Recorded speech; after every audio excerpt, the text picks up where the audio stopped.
वहाँ नहीं रहना। दुखी मन मेरे सुन मेरा कहना, जहाँ नहीं धोनी वहाँ नहीं रहना।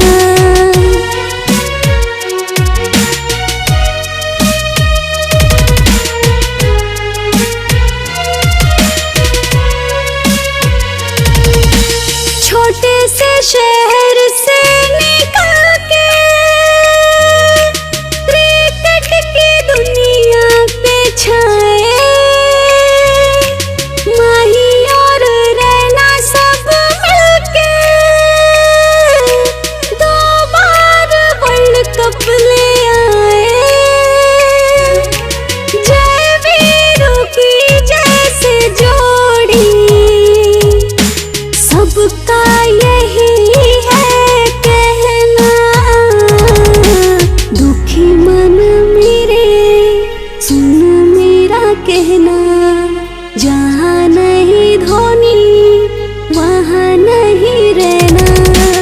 दुखी मन मेरे सुन मेरा कहना, जहाँ नहीं धोनी वहाँ नहीं रहना।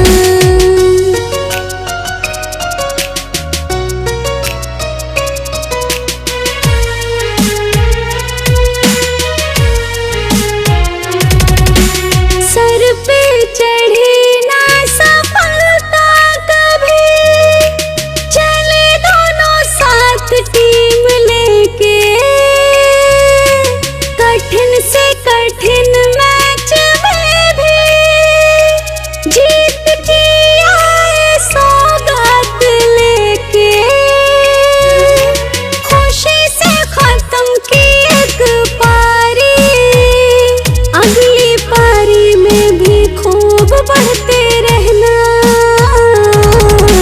दुखी